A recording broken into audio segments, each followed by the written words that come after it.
This is what happens to your brain when you stop translating English.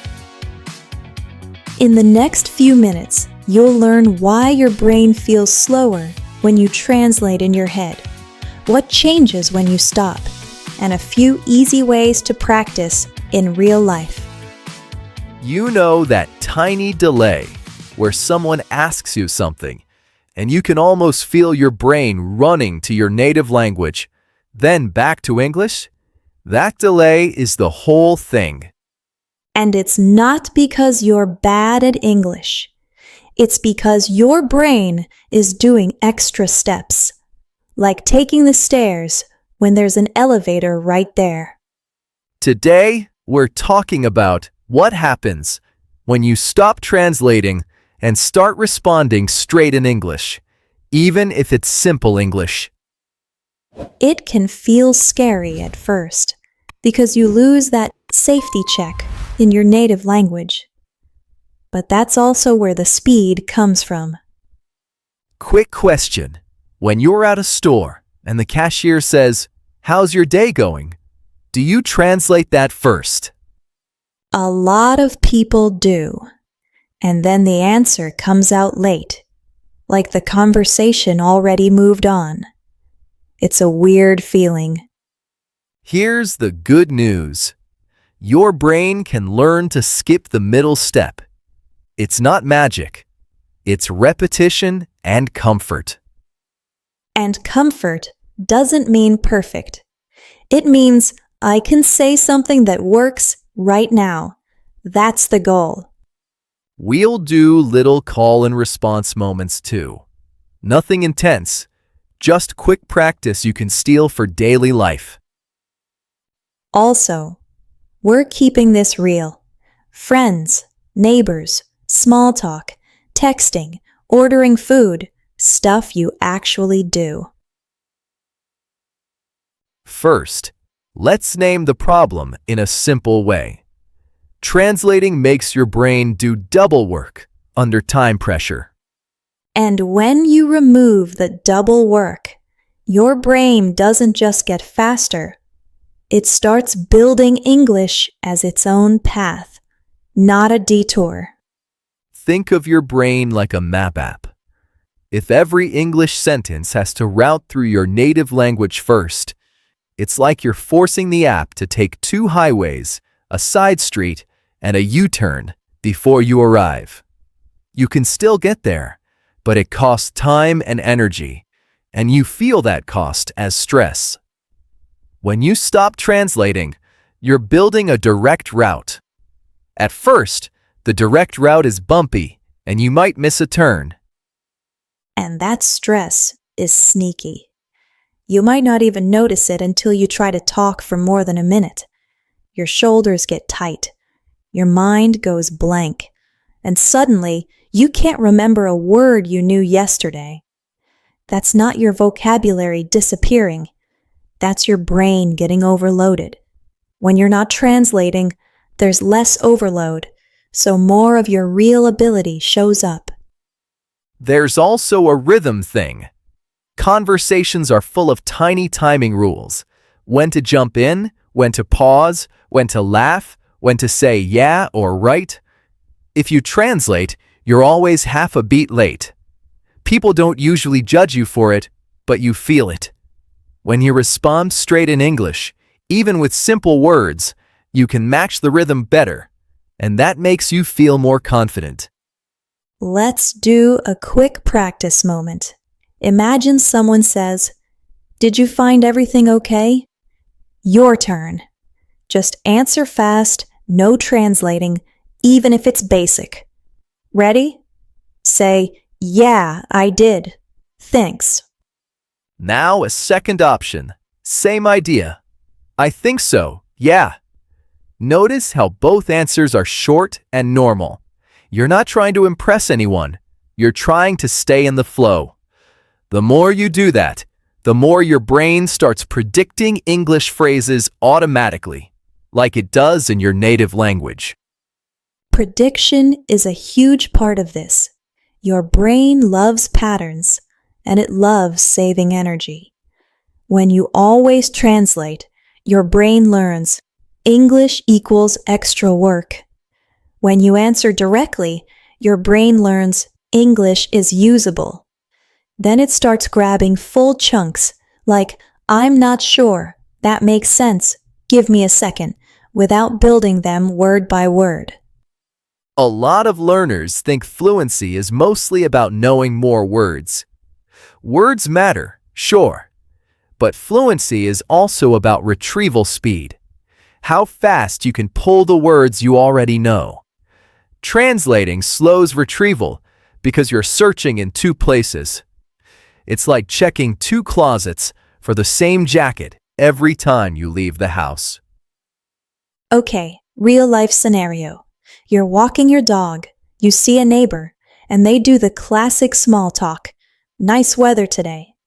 If you translate, you might freeze because it's not a serious sentence, so your brain thinks it's not worth storing. But these sentences are the glue of everyday life. Try answering with, yeah, it's really nice. Let's make it call and response. I'll say the line, you answer out loud. Nice weather today. Your answer, yeah, it's really nice. Do it again, but quicker. Nice weather today. Answer, finally, right? That speed is the training. Another thing that happens when you stop translating, you stop over-editing yourself. Translating often turns into a perfection loop. Translate, check, retranslate, check again. But in real conversation, people don't speak like they're submitting an essay. They speak like they're thinking out loud. When you allow yourself to think out loud in English, your brain relaxes and your sentences get more natural. And here's a weird but true part. When you stop translating, your personality shows up more. People think fluency is about sounding correct, but honestly, it's about sounding like a person. Maybe you're funny, maybe you're calm, maybe you're direct. Translating can flatten that because you're focused on survival. Direct English gives you room to be you. Let's talk about that blank mind moment. Someone asks a simple question like, what did you do this weekend? And your brain suddenly goes empty. Often that happens because you're trying to translate a full story from your native language. Too big. Instead, start with one small English sentence and build. For example, not much, honestly. I rested. Then add, I watched a movie. You're stacking blocks, not transporting a whole building. Practice time. Question: what did you do this weekend? Answer option 1. I mostly rested. Option 2. I hung out with a friend. Option 3. I did some errands. Pick one and say it now. No translating, just pick and go. When you do this regularly, your brain starts keeping common answers ready, like shortcuts. And that's not cheating. That's literally how native speakers talk. We reuse phrases all the time. The goal isn't to invent a new sentence every time. The goal is to connect with people without getting stuck in your head. Now, what's happening inside your brain in simple terms is that you're changing the default.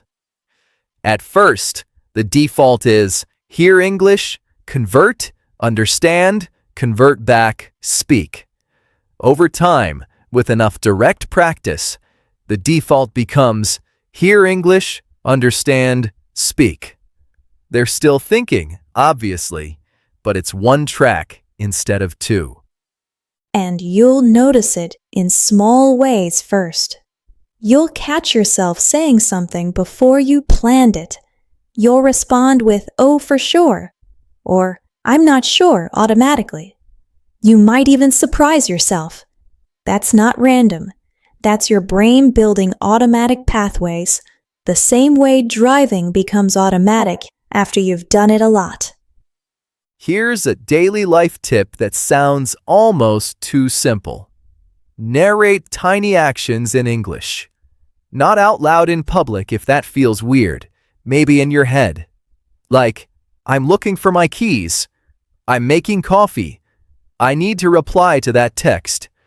If you do this, you're training your brain to attach English to real moments instead of classroom moments. And if you're thinking, but I don't know the exact word, that's okay.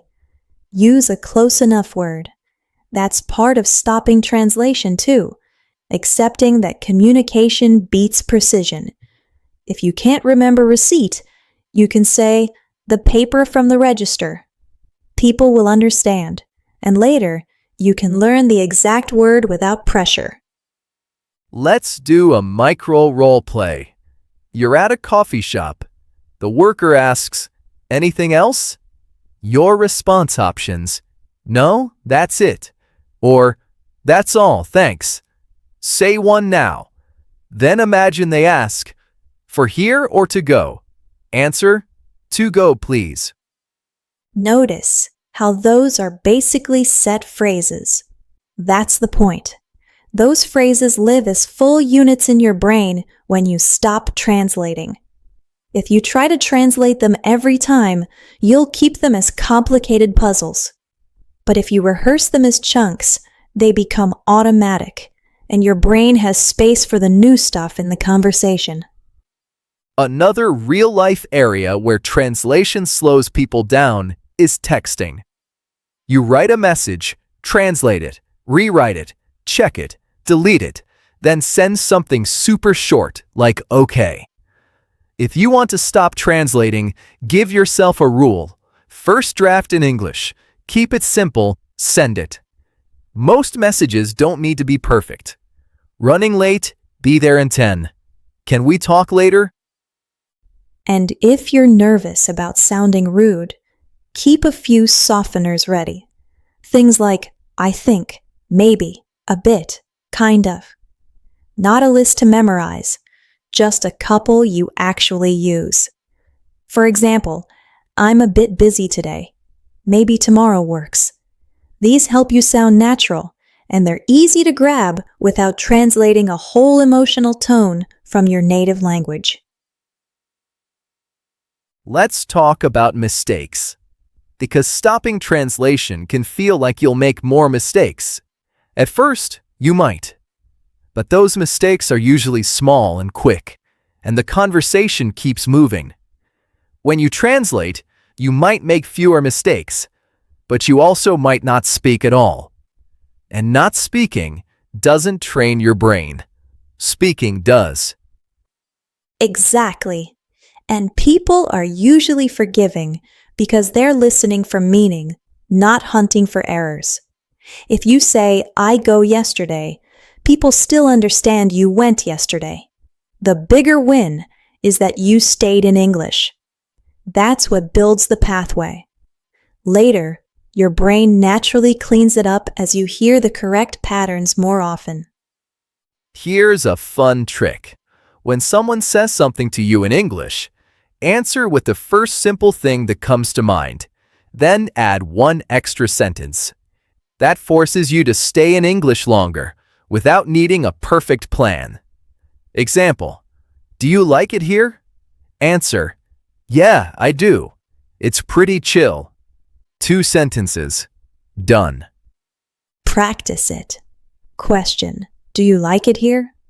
Say, yeah, I do. It's pretty chill. Or, yeah, I do. People are nice. The extra sentence is where the growth happens, because your brain can't just rely on one memorized answer. It has to create a little bit. Now, let's handle the moment where you don't understand someone. Translating makes that moment worse because you're trying to translate something you didn't even catch. Instead, stay in English and use simple repair phrases. Sorry, can you say that again? What do you mean? Did you say Tuesday or Thursday? These keep you in the conversation. And those phrases are confidence builders. Because once you know you can repair a conversation, you're less scared to jump in. That fear is what triggers the translation habit in the first place. So you're basically training your brain to trust that you can handle real talk. Let's do a quick call and response with repair. I'll say a confusing line. We might swing by after we wrap up. Your response. Sorry, what does swing by mean? Or simpler, do you mean you'll come later? That right there is you thinking in English. You didn't translate every word. You grabbed the meaning you could, then asked a smart question. And that's how your brain learns phrases like swing by as real life happens, not as a vocabulary list. Another sign you're stopping translation. You start hearing English as ideas, not as separate words. You listen and you just get it. It feels almost physical, like the meaning lands first and the words are second. That's a big shift, and it usually starts with common situations: stores, work small talk, neighbors, phone calls. And then you can build on it with intentional exposure. If you watch a show and you keep pausing to translate, you're basically training translation. Try this instead. Watch a short clip, no pausing, and focus on catching the main idea. Then watch it again and catch a few exact phrases. That's learning the way your brain likes to learn. Big picture first, details second. Let's give a realistic weekly plan that doesn't feel like homework. Pick one daily situation to stay in English for 10 minutes. Walking outside, cooking, driving, showering, whatever. During those 10 minutes, no translation. If you don't know a word, you go around it. Then, you're done. And one more. Choose 3 anchor phrases you can use everywhere. Like, that's a good point, I'm not sure, and it depends. These are super common. When you can say these without translating, you feel more fluent instantly because you can respond to almost anything. They're like conversational glue. Quick practice. I'll say a topic, you respond with one of those anchors. Topic: should we order pizza? Answer: it depends. Topic: this new place is expensive. Answer: that's a good point. Topic: are you coming tonight? Answer: I'm not sure. Now notice what just happened. You stayed in English without needing special vocabulary. That's the secret. You don't need advanced words to stop translating. You need fast, basic responses that keep you connected. Once that's stable, your brain has space to learn new words naturally, from context. One more daily scenario. Someone at work or school says, "What's going on with that project?" Translation brain wants to prepare a perfect explanation. Direct English brain starts simple. "We're still working on it." Then you add, "We had a delay." Then, "It should be ready Friday." 3 short pieces. That's how you sound fluent. Clear and step by step. And if you mess up a word, you can fix it casually. Native speakers do this constantly. It's on Friday. Sorry, I mean Thursday. No drama. When you translate, you think mistakes are disasters, so you hide. When you stop translating, you treat mistakes like normal conversation noise. Your brain relaxes, and that's when real progress shows up. Before we wrap up, let's check for a few signs that you're actually making the switch. 1. You answer some questions automatically. 2. You can do small talk without planning. 3. You can keep going even when you don't know a word. And 4. You feel tired in a different way, like you used your English, not like you fought your English. If you're not there yet, that's fine. The habit of translating usually comes from being careful. And being careful isn't a bad trait. You're just redirecting it. Instead of being careful with perfect sentences, be careful with staying in the conversation. That's the skill that changes everything. Last practice moment. Someone says, "So how's it going?" Answer, "Pretty good, just busy." Someone says, "Any plans later?"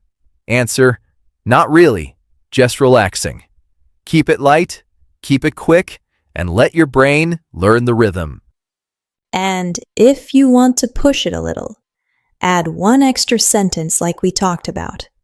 Pretty good, just busy. I've got a lot going on this week. Or, not really, just relaxing. I might watch something. Simple, normal, and you stayed in English the whole time. All right, tiny sign-off, and then you can go practice in real life. If this helped, subscribe and like so you don't miss the next episode. And try one 10-minute no translation window today. You've got this. And when you catch yourself translating, don't get mad at yourself. Just come back to a simple English sentence and keep going. Subscribe, leave a quick like, and we'll see you next time.